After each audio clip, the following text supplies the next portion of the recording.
Okay, that's an interesting way to end it. We got a Magnus already. We're just in time for the draft. That's right. Welcome back, folks. The action's not done. These are best of three. TFT versus Team Liquid. Now, it's not everything to play for in the sense that you're not out if you lose here, but you do get knocked down and no one wants that. So TFT, they better bring their best here because Liquid opening up with a fancy Magnus already. Yeah, and this is so Kuro. It's like, okay, we just ruined you with Dazzle in the last match. It didn't get banned. We're not going to first pick it. We're going to let you have it. It's just, I mean, the mind games that he likes to play in the draft are just crazy because I guarantee you he had a sick anti-Dazzle strat and their final try was like, okay, he let us have Dazzle for a reason. Must be that he's got something to counter it. So we're going to take the hero in the pool that most obviously counters it in the axe alongside. Yeah, I mean, I think you just activated Kuro's trap card. I really am feeling that way as well because I immediately went, okay, they got Dazzle. They need to take Axe, or Axe is going to be the fourth pick here. It's like, oh, okay. Now we see Kuroki already he's a chess master at this stage, just 10 steps ahead of you. I mean, this is a man who went into a different esports scene and almost won the first tournament for it. Come on. Yeah. Oh, yeah. I mean, you know, top 4 in Artifact, but now you still have to do it. I mean, I think I've seen people fall too far the other way and say, oh, okay, well, I'm going to be, play 100D chess here and not take the axe. And you can't do that. You still have to pick the heroes that you think are good. And you have to do you have to let Kuro do what he's going to do, because frankly, this is still a new patch. We are still testing out a lot of new ideas, but I think that when this draft is fully revealed, we're going to end up talking a lot about how, Liquid are trying a Dazzle counter. Let's quickly restart the call. It did cut a tiny bit. We forgot to between games. We're terrible. We've been doing that.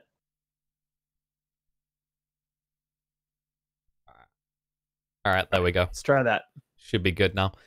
Very good.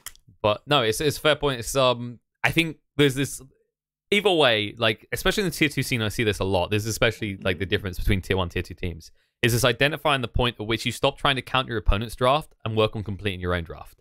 And a lot of teams in the tier 2 scene get stuck on one side of what's right. They'll either start countering too early, and they don't identify that they basically have already just been played because they are one pick behind and always reacting. And once you are one pick behind and always reacting, you need to just focus on completing your draft. Yeah, and I think it's telling the Liquid bans on the two sort of top supports, other than the Dazzle, in my book at the moment. I think we're going to be in the second phase for Liquid. We're going to be looking for a physical damage carry that's not bothered so much by the potential blade mail from the axe. You could actually go for the Juggernaut again. I think you go for the Juggernaut. You go PA still. That's an option as well. The blade mail hurts a lot there. It does. I don't think it's quite as bad as it used to be on the PA, right? Because you do have you're gonna build some stats. You're gonna have decent armor, and remember the change for blade mail is that it's all if there's an armor differential between the axe from you will still take a lot less damage than you deal. That's true, and on top of that, of course, blade mail its last nerf was like 1 second off it, so it doesn't last as long. Yeah, and TFT recognized that they're gonna ban out the PA. Wouldn't be surprised to see. And no, maybe you're right. Maybe we just keep it simple. We talk about the mag jug. Team Liquid did in the second game of their last series. They had kind of a surprise 5th pick. They pivoted back to the Miracle Anti-Mage with the Magnus. So they ran AM Mag, and AM is a hero that I'm still really curious to cast live because the spell shield makes it a much higher skill cap hero. Yeah, I was already starting to sneak in with a few heroes before the patch. I know especially Kuman over for Team Empire loved running the hero with a double Aquila build, just early aggression constant. And now with Wraith bans being so prevalent, right? Yeah, you can actually get up in people's faces and ruin the day. Yeah, another hero that we should talk about is the Monkey King. I still like the Monkey King against the Axe. Yeah, it's not too bad. There's a lot of heroes that assume with that lockdown they'll be fine, but of course you can just sustain because of the Jingu. That can work, yes. Yeah, exactly. You get as long as the Jingu is up, he pops blade mail. You could still be okay. Yeah, well, there remains, and also it should be highlighted that We have got that. There's the Monkey King. They'll take it away. That's very smart. That's smart by the final tribe. They have to. It risks being countered now though, because you still have a lot of ranged agi heroes on the table for Liquid, and that low base armor of the Monkey King in lane makes him super vulnerable. It's tougher to counter later in the game though. Now with the change to Troll Warlord, he used to be a really good counter to this because of course you get up the bash, he can't do anything, he can't get his Jingu, he can't stun. But now all you do is throw a pretty little net on people. So things have kind of changed in that matchup. It's actually no longer heavily weighed towards the Troll Warlord in late game. Yeah. Poor Screw Troll. I mean, I know. You badly want to make Troll support work. I mean, it's still that's a different discussion, Alan. We can do like a 5-hour podcast on why that's yeah.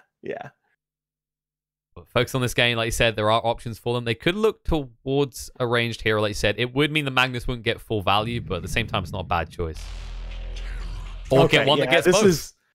This is the. I thought they were going to pick this third and not fourth, but once the PA was banned, I definitely expected to see Terrorblade in the second phase, and the Monkey King changes that calculus not at all. Especially you see people building Dragonlance. Obviously, you see more and more people. Was shocking to me at first, but more and more people are going that attack range talent at the level 25 on the Terrorblade, and with that talent, you can be firing into the Wukong's command against the Monkey King just fine. Yeah, with the sudden changes, it's not too surprising either. It should also be highlighted. That's true. That with the Terrorblade, people are going, okay, well, you were just talking about Magnus and how he doesn't get the best value unless it's a melee hero. The thing about Terrorblade is, he's going to farm fast in Metamorphosis. Well, Magnus makes sure that his farming rate is still just as high when he's in melee mode. And it's a very good point. Unlike in one of the games that you saw the Final Tribe have a little bit of trouble with their Terrorblade, right? You have the natural farm accelerator here in the Magnus. Exactly. Meanwhile, you look at TFT, and so far, your Axe is going to farm well. Cottle can be left to shove a lane. The Monkey King is going to have to be active. I mean, anticipating this is likely their mid, but they have final pick. You can run the Monkey King in the outer lanes, but I think from what I've seen recently, you just want him that mid lane so that he can just gradually rotate and get more aggressive. Because once you get Jingu, you want to flip it into another kill. You don't want to stop at one. Super interesting to me here that it's the Final Tribe that are the ones that ban the Pugna, because Pugna would be thought of in a lot of contexts as a counter to the TB, but they're the ones that take it off the table. And I wonder if they're sort of thinking back to, they could always pivot into some kind of, I mean, Terrorblade Anti-Mage, right? It sounds like the most idiotic thing, but when you're talking about these, they're both able to, build 3 or 4 Wraith bands. I don't know. I would have said Monkey King Anti-Mage was absolutely nuts, but Liquid just ran that. I mean, that one's a little bit different in that I think Monkey King can do a very different role from the Anti-Mage, whereas Anti-Mage TV more similar, right? I agree, but what I'm saying is, you mark my words, you're gonna see a lot of teams at the major. Maybe not by then because we'll have settled down a little bit, but you're gonna see a lot of teams at the major caught off by double super hard carries, because super hard carries are so much better with the stat items being cheaper. That fits to me. Yeah, that is much more what you were saying about the Monkey King. The reason that he functions so differently is because, even before he gets those big items online, he has those spells that can function well in mid-game skirmishes. Gyro's sort of the classic hero, and he benefits so much from the early BKB in this patch. Sadly, we will not see the Anti-Mage alongside the Monkey King. It's the Arc. I don't think that's the pick. That is, I really... First of all, I hate that hero, period. But I really, really hate that hero in this patch. I think it's way too slow. Yeah, other than the exploits that I was talking to you about last night, like you can actually get the permanent stat gains such as Lion and which I have to believe are going to get patched out. That's got to be wrong, right? Like, but at the same time, there's no way that Lion should be getting the Finger of Death buff for killing Tempest doubles. But like, even when you look beyond that, it's the way this hero functions. I think Lizard has always said it really well. Is this hero is kind of designed in a way that he drags out the game a lot longer, and while you can win games, it's usually not off the back of directly of the actions of just what the arc does. And the moment things start to go badly, it's just this giant ball of gold being lobbed at your opponents. That's right. So what you need, the idea behind the Arc Warden pick here is not a bad one. Liquid does not have a hard save. Okay, so neither one of these heroes, neither the Terrorblade nor the Gyrocopter are necessarily going to want to get into that bubble alongside the Arc Warden when there's the possibility of counter initiation from the Axe, the Monkey King coming in with the ult, and all the sustain coming out from the Dazzle, which is going to be run in a support role this time. So it's not a bad idea, but I feel like this is an example of a lineup coming out here from Liquid. This lineup plays at a much faster tempo in 720 than it would have in 719, any of the versions. And I think that's what the Arc Warden pick really misses out on here. It misses out on the fact that this Liquid team is actually much faster than you might suspect. Yeah, it's the item choices, especially as well. When you think of Arc Warden, where he goes hasn't really changed. He's going to want to get a Midas at a good time. He's going to want his Necronomicons, these type of items, and then maybe Maelstrom as well. It's all about farming. And as we've seen from practically every game so far, if you're the one farming, it's usually like you just trying to dodge your opponents and recover. Because they're probably deathballing you at that stage. Yeah, and again, it's the X factor in this is always, especially in the last 2 patches in Dota, has always been the laning stage, and you're gonna end up saying this as an analyst in a lot of drafts, and you're gonna end up looking bad in retrospect when, for example, in the Medusa game, Medusa just won her lane so hard against that Fata Morana, had such a good early game, and was off to this huge net worth lead that their lineup didn't look greedy. But I think something similar needs to happen to this Arc Warden. He needs to have just a ridiculous start. Doesn't need. They have station 3 heroes top Kuro inside might Liquid. be in a little trouble here. Kuroki's taking a lot of damage, but he'll be fine. You're a Bane. Meanwhile, look at this Courier. I mean, this is just poor usage of the Courier, guys. You should keep this back in base, not use it to scout. Which we should actually talk about that change, because it is a huge change for Monkey King now. Mischief giving you that invulnerability window. Means you can actually dodge RPs. That is one of those that seriously with this patch makes me question is IceFrog AFK, because there is no other hero in the game that has an active 0.3 second invulnerability spell that requires no skill point investment. Like, that's ridiculous. Even, by the way, even the fact that you always change into a Courier now when you're nearby a Courier is actually a huge buff to Mischief, because the Courier has much faster move. It has higher than your base move speed. It has much faster move speed. You waste than, less time. Any of the other units. Yeah, you waste less time at the start, for example. Yep. And I think the big thing, actually, we've kind of been so focused on this Monking. One thing we probably should have highlighted is the fact that this is a Magnus support. Sure. Liquid you're right. I didn't talk about that nearly as much. Liquid has played around with this in the past. Yeah, we don't see it too often. Usually it's off lane or mid, but GH Magnus can work pretty well, especially with a Bane. This hero hits hard already. Along with the Brain Sap, you can force anyone out of that lane. I'm a little bit surprised that they did it here. I mean, I think that, no, it's a good read. It's a good read, because Mind Control is just going to need so much less help down in this bottom lane playing as the Sand King than he would have as the Magnus. And they don't even necessarily need to swap the lanes here. They probably will at some point. But Mind Control can do okay. It's true. You've always got the Sandstorm, and we've seen what happened when TFT had the Sand King and how many sentries they commit to keeping themselves safe. Because he's someone similar. The big question is going to be like, does he have to let the Monkey King get too much before he gets to level 3, and finally that caustic starts kicking in. I feel like part of the plan also with giving the Empower role to the support here is to try and pressure Axe a little bit. And actually, they're going to pressure Dazzle instead. What's he doing? Enhanced good. Oh, nice. Questions will be asked. Beautiful body blocks come out from GH. And now they'll just harass Jansen fan as well. And again, when you talk about the typical core position player being played in the 4 role, what's the best thing that can happen at this point in the game? Well, giving that hero first blood, getting him off to that strong farming start, can make all the difference. The other thing also about this Empower Magnus support is he can go and he can actually just try and farm a little bit in the jungle. It helps if your lane starts to flip back to you, is the point. Like, you want to be on the lane, but if things start to go bad, you can always kind of pivot back towards that after a few levels. Yeah, still a little bit of a concern here. GH is kind of abandoned the bottom lane here to go get the rune. He's going to give up a lot to Chessie here. Remember that denies now give gold for carry players, so that's going to let Chessie get to his next item that much faster. Axe? Oh boy, Matu, okay. He's playing way too close to the tower, and Matu just steps in, slaps on the nose, and says no. I'm sorry, guys. He's not... I should have seen that. He's not supposed to die in that lane. He really isn't. Basically, for an Axe, we said the Empower might be a little bit annoying, but it's this kind of slow whittling down. It doesn't just kill you like that. It's not an axe. It's an axe dazzle. Like you're. I don't care if you're against your heroes. You're not. I mean, okay, the dazzle is still level 1. Fine. He's gonna get his level 2 here off the next creep kill, but you're not supposed to die in that lane. And now he's boy, he feels like he's got to dip off into the secondary jungle here.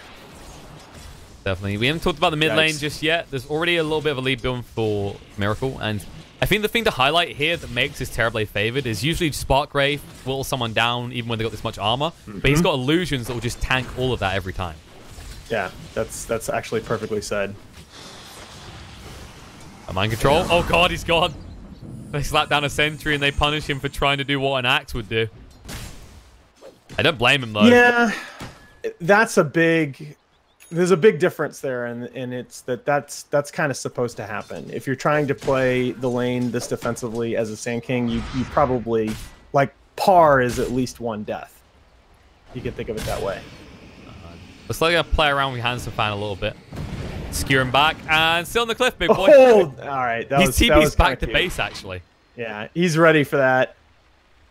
It's sort of cute. It does cost him a little bit in lane. Yeah, he's going to miss out more. And, well, Axe is this hero. We don't usually talk about his weakness because we don't see it much at the moment. He's usually this hero that gets a lot in lane. The problem with Axe is great stats to begin with, bad stat gain. This hero doesn't do well from behind. Yeah, and I'm starting to get concerned here because what we talked about with mind control sort of trying to tread water in this bottom lane is not happening.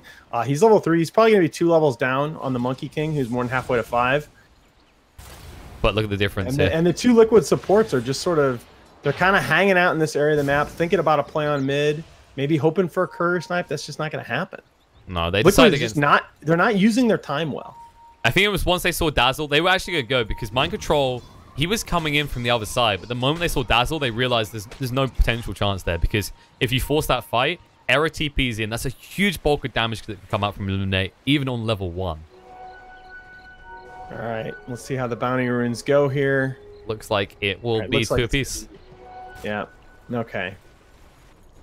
So not too bad. Still, this Monkey King's gonna be big. The Monkey King is the big concern. The Axe seems to be neutered somewhat. What's your answer to the Monkey King though? I don't feel like anyone could really come down here right now to deal with this. He's getting too much XP and he does too much damage already.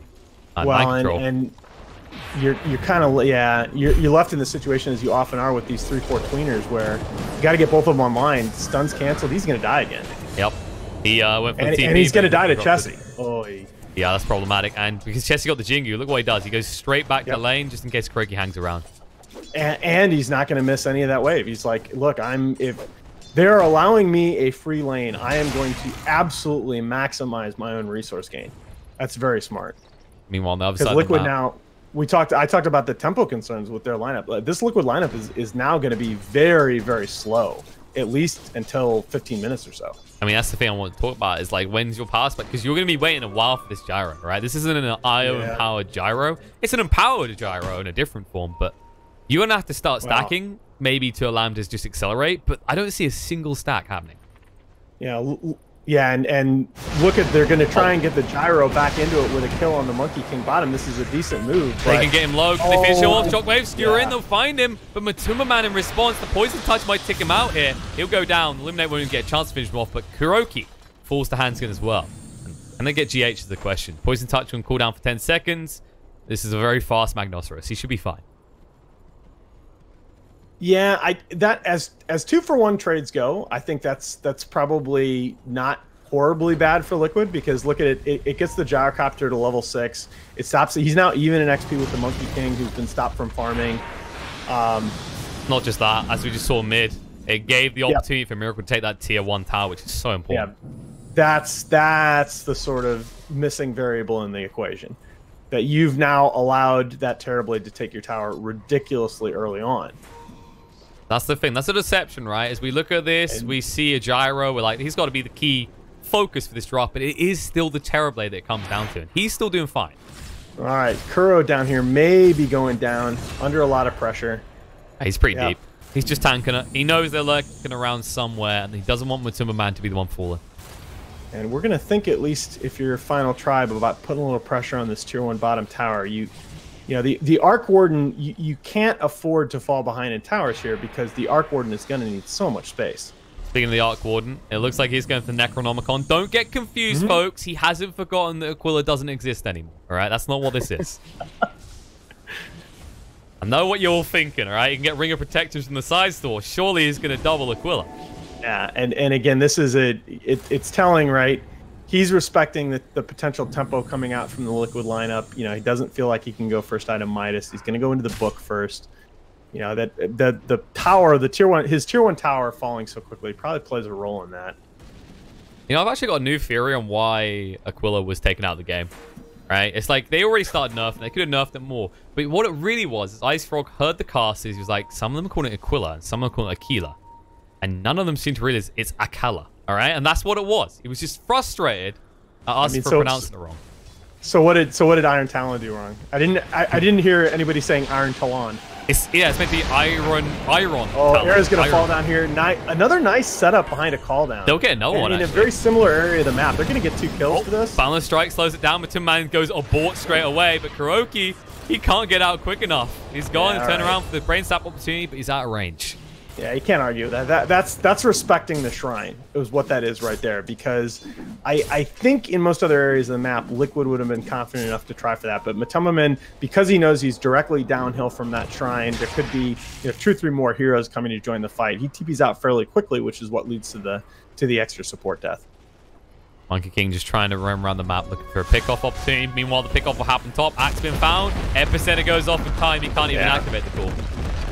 Yeah, and Liquid getting there, we expressed the concern that the 3 and 4 position players were going to have a hard time both getting resources, but they're doing that by setting up kills. Oh, indeed. GH up to level 4, 2 points in the Empower, and you can already see the effect on the Terrorblade, who with that Empower and the Metamorphosis is hitting 275 damage. Well, I said those things. I forgot to mention, folks. The Wraith Bands are important. Only 3 this time. Is going for the Dragonlance next. Yeah, and look at now Liquid having vision up on the enemy side of the map. They understand that if they can limit the space that this MK and Arc Warden have to farm, they're just not going to be able to get online in this game. Terrorblade's already doing what you need him to do. Yeah. With the 3 Wraith Bands. I mean, that's kind of the key thing to look at here is a battle between the Monkey King and the TB to who can take control of the game. Because TBs, when you see them ahead of everyone in net worth, I mean, in fairness, he did get nerfed with a load of changes with the latest patch, but historically, whenever we see a TB ahead in terms of net worth, it doesn't end well for the opponents. Well, and it's also just about, like, where is the Terrorblade able to play? We made this point in the last game, right? Like, if the Terrorblade is able to play on the enemy side of the map and just hit towers, he feels like he's doing his job even without all these items. When he's forced into the skirmishes, that's when he needs the items. Absolutely. And he's going for that Manta next, which is fair game. It's almost always a good choice in Terrorblade. I'd say always. I don't think there's been a single game I've ever looked at and gone, Manta was a dumb choice. Oh, yeah, absolutely. I mean, I think even though, it's not... Manta is an individual item. I started having a problem with Manta when it's like these ridiculous Manta Lincoln's build on Mushi's Medusa, but Manta by itself is usually a solid choice if you use it well. Especially the way you can use it. Of course, it does have... Oh, I think the other difference with putting on a Medusa, of course, is range versus melee on cooldown. It's something a lot of people always forget about. But looking at this so far, Sand King, he's got a long way to go before he has that Blink Dagger. But as we said, the pressure, it kind of feels like it's on TFT because, as we said, Terrorblade is eventually going to get there. So when I look at TFT, I'm looking at the blink time of the Axe, and he's still got just as long to go as the Sand King does. Yeah, and again, it's just I hate to sound like a broken record, but I'm always thinking about this upper left portion of the map. Who's going to be in control? And in this case, Dire has their 3 towers left, and Radiance lost their top 2 tier 1s. And Dire might have a kill. Your hands fan getting low. The cooldown hold in place for the epicenter. They're going to turn around though. The Wukongs goes down. Boundless Strike doesn't touch on the mind control. Nightmare connects on the Dazzle though. And they'll turn that into a kill pretty easily. There it is. Burrow Strike through. They'll clean him up. They actually do lose Sand King though. That was a slight mishap. No, it ends up being a pretty nice trade from the side of TFT, and I thought that the axe was a little bit low, and so Chessie had to throw out his Wukong's command maybe a little earlier, a little farther back than he wanted to. If that Wukong's had been positioned a little more aggressively, they might have had kill threat on the gyro, but that fight ended up working out, and I think that's something they got to be really happy about. Oh, when I say mishap, I'm talking about the Sand King deciding to throw his life into a Wukong's. Oh, well, yeah. Okay, that too. Yes, yes. Mind control, you're a little bit... Well, I mean, that's the thing. It's, mind control's used to being a little bit more farmed at this part of the game. You know, that early start, he's caught up nicely, and he's at a level of farm that most offlaners would be perfectly happy with at 13 minutes. But when you're mind control and you're just used to getting everything you want in the early game... Way to make him sound like the sport kid. Oh, Kuroki? Alright. Nightmare's gonna come out, but guess what? Jesse came to party. Cool down, be thrown down. Timberman knows it really won't have too much of an impact here. Yasafan will at least be forced to TP. Oh, no skewer! GH with the blink here. Perfectly placed to make sure this happens now. Yasafan being pulled left, right, and center as they run down a secondary kill into Hanskin as well. Courtesy of this terrible. Yeah, it's a good read. I mean, Liquid knows, again, the area of the map that Final Tribe need to contest, and that's a good read of Miracle already being on the way over there. There is another problem to consider here, which is, as we just saw him get one of them there, Miracle's been pretty on point with mirroring a lot of what Frost is trying to do, which means whenever he turns up, he usually gets at least one of these Necronomicon creeps.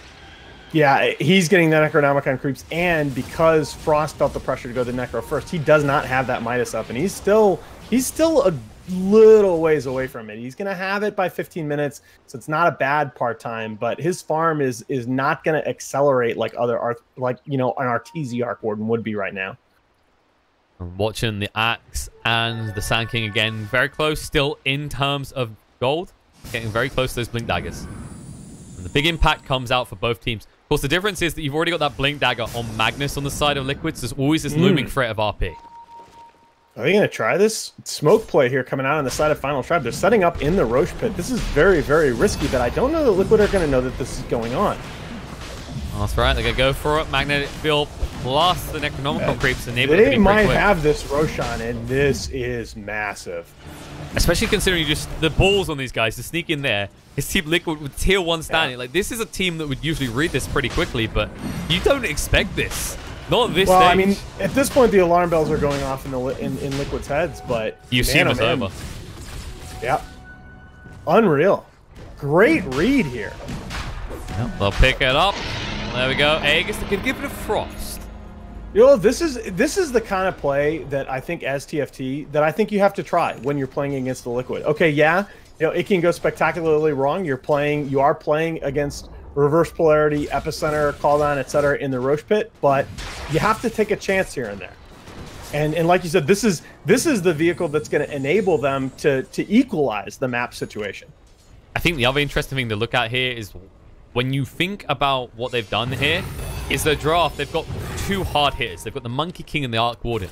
But because they've got Dazzle on the lineup as well, just securing that Rosh gets you so much value. Because when you're in a fight, who the hell does Liquid target? They have to get a great AoE stun. Well, it just gives Arc Warden that couple minutes of guaranteed safety when he's just finished his Midas to know that he's going to be on the map. He's going to be pressuring objectives, getting farm.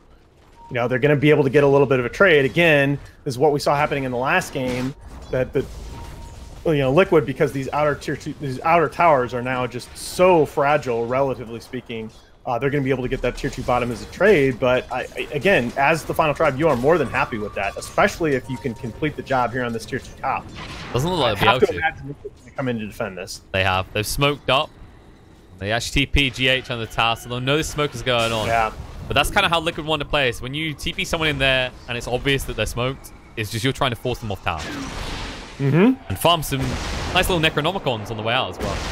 And that's fine, but again, the tower being down to 25-30% is very, very significant here, because as Liquid, you have to actively defend that part of the map now. Absolutely, and oh boy, mind control needs to be a little bit careful here. He's super deep. Balance strike, there's the call coming through. They'll leap in, and they'll finish him off. Yeah, you don't even need the dunk. I mean, this is what you're talking about. This is the signs of a man who's used to getting what he wants, being denied at every turn by the side of TFT. They found the weak point, and they're going to keep pressing on it. How often do you say mind control is a weak point?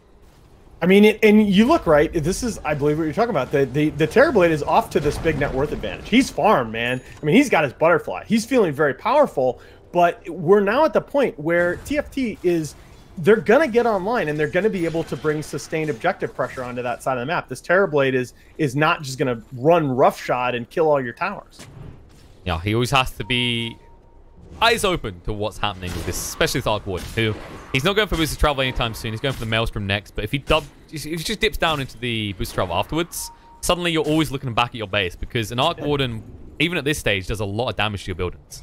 It cannot be said enough that the strength of Liquid is so much in their farm distribution that they're able to keep 4 heroes up in farm. And in this game, despite the fact that, you know, Miracle and Matumbaman are off to the farm advantage, they lead the map.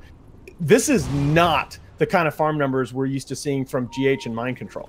Like, we're used to seeing them like almost even with the enemy cores. But this could change now. They could actually get a big influx of gold if they find a good team fight. They've smoked up, and this would be the BKB reveal in the gyrocopter. Yeah. They find it's a little bit unfortunate that, yeah, their target of opportunity is going to be the Kyle here. They can turn it into a tower push, though. They got the Metamorphosis. Yeah, they're going to turn it into the tier 1 mid, and that's gonna offset a lot of the map pressure. Oh, okay. Maybe they're gonna. What are they doing here? Yeah, Matumbaman wanted to find more. He's feeling a little bit greedy. They should really go back for the tower and clean it up before the pressure starts to top. I like getting the 2 wards down though. This is they're gonna basically. I think they're gonna try and set up get 2 lanes for 1. They could possibly. No, that top lane is just the top lane is too far gone. The lane equilibrium, right? That's the result of losing your own tier 2 tower. Yeah. So you just take the tier 2, then you put like 1 or 2 people at the tower top, and then you push out and maybe kind of enclose. Or maybe this instead. Chessie's pretty deep. Skewer. Oh no, he caught the tree. He got the tree. He got the right one. Chessie, no. And the Enfeeble just stun locks him in. He's dead. Yeah, you have to be aware. I mean, there's really only 1 tree to choose from. Oh boy. Perfectly done by GH. It looked like he was actually going to skewer the wrong way, but he knew exactly where his target of opportunity was. Yeah, you're GH. You don't skewer the wrong way. That doesn't happen. Oh, Coria. Oh, that was a Maelstrom. Oh, hello. Miracle. Hello. And he found Frost as well. That's not only going to be the Aegis. He can get second. Oh, my disaster. GH is here as well. He can go for the RP play if need be. You have to be careful even contesting this. Yep. They actually have to let him die. Frost go get out the skewer. He found him as well. Error. Oh, 1 hit. Shockwave finishes him with GH. Patiently waits. And it's a DD still a Miracle. You can get some damage in this tower before it runs out. Oh my gosh. Look at this Terrorblade's damage. This tier 3 is Call me Mr. Backdoor. Okay, thankfully the DD expired, so they're not going to just get a free tier 3 tower. You say that. Oh, no. Look at his damage. Look at his the creep wave is not even here yet. Cool's going to come out. Your handsome fan. That tickles. You're a funny boy. Oh, jumping in. RP's going to be there. Chessie got found again. He BKB'd up, but their damage is so much. Just to ensure.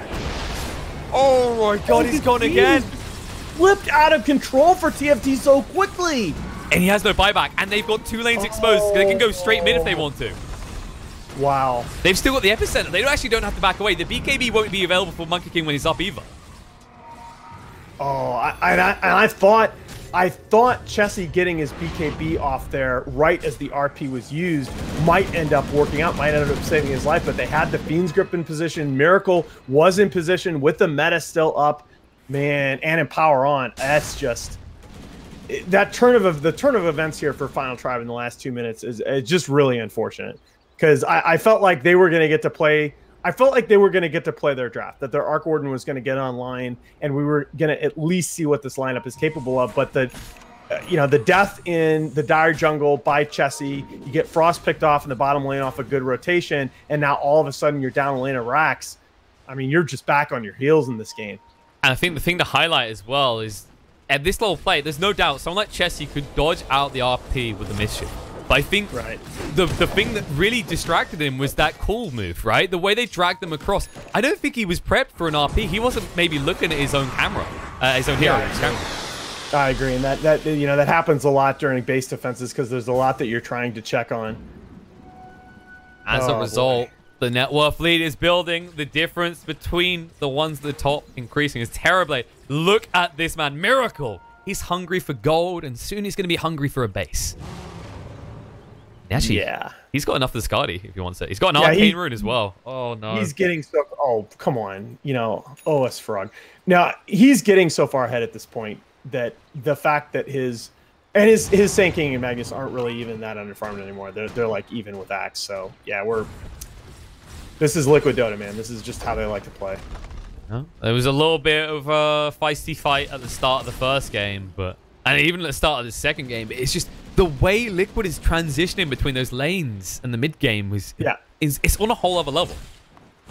Yeah, I just, again, I think that you expect a veteran team like Liquid to catch on to a new patch quickly, but you know, they're not afraid to take these trades. They're just making sure that TFT's got a scary push, but as long as we're getting some towers in exchange and our cores are farming, it's fine. And he's, man, miracle. Oh, Epicenter, they go in. They actually stun up on Axe. He's not going to be able to initiate for his team. He's controlled up here, trying to get a move on the Timberman. The BKB comes out, and your Hansa fan's gone. Now the Wukongs goes down, but Chessie, doesn't matter how much you missed, if Miracle hits too hard, this could easily be over. Yeah, go in. Oh, the RP, the Burrow Strike. They skewer them all back. Terrible consequences for TFT as they get wiped, and GG comes out. Yeah, and Liquid's going to do this to a lot of teams, okay? But I said in Game 1, we were talking about this, that I thought Final Tribe in Game 1 looked like they could play with Liquid. It was just a sequence of trades that went against them, and they all of a sudden they were down in the game. In this game, I think they were perfectly happy with how things are going, and all of a sudden you feed one kill in the dire jungle, you feed one kill bottom, you've lost your two big cores, boom, it's a lane of racks. And I mean, that's Liquid Dota. Liquid did look like they outclassed in this game. Absolutely. Liquid putting anyone questioning them to, well, not even bed. They're sticking them in the grave, right? If you got a problem, take it up with them. And I wouldn't want it. I mean, Miracle, I think the best thing to say 18, is almost 19k hero damage and 18k building damage. He's twice as much hero damage as anybody on the side of Final Tribe, and like nobody else on TFT has, you know, Frost leads the way with 1.3k building damage. This is Liquid took a game that looked like it might be close and turned it into an absolute stomp in the space of about 2 minutes. And this is what I'm telling you. It's not just that match durations are going to be short in this patch. It's games are going to turn very, very quickly because objectives go down so fast. And, you know, you saw that in this one. There's just no team better at doing it. And it's also, when you look at the way that Liquid played, they gave TFT too much to have to deal with, right? It's like they shut down everything but Miracle. And as a result, I mean, especially you should know this against a Terrorblade. If any hero, he should be the one you're shutting down. But they knew they always had to deal with the gyro, and they knew that a Sand King in the mid game against their lineup could ruin everything. There was just way too much on their play at one time.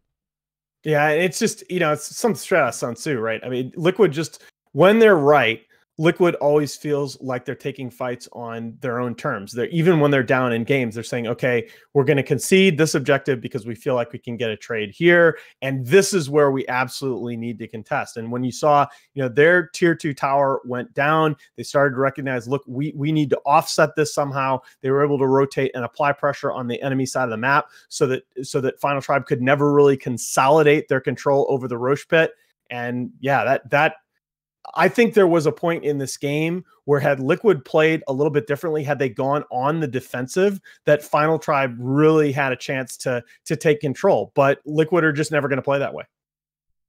Well, that does mean that when we actually look at these brackets, it's going to look pretty good already for Liquid. They have 2-0'd both opponents here, and that does mean that they're going to be waiting for their opponent, which I believe, if I'm looking at this right, should be... Yeah, what's Secret doing in that series? Yeah, it looks like Secret's up 1-0. All right, okay. So Alliance aren't out yet, but they got a chance. They did 2-0 OG. Yeah, that's the upper bracket match, right? Yeah. So you know, what we're talking about is who's going to have to play Secret. Because now, you know, if everything goes to form, the big deal about Liquid winning this match is that they don't have to beat Secret to qualify for the major, which is absolutely great, because Secret is, you know, probably, I mean, obviously, yeah, they just lost to VP, but I think if you take away the one VP series, everybody would have said Secret was playing the best Dota in the world right now. So I think the Final Tribe are now in this position where they feel very good about their play today, but your sort of bonus is you got to come back and you got to play against Vegas Squadron and NIP, and then Secret's going to be your first match in the playoffs. That's pretty tough. Plenty of food for thought. We are done, however, for today, guys. It has been a pleasure.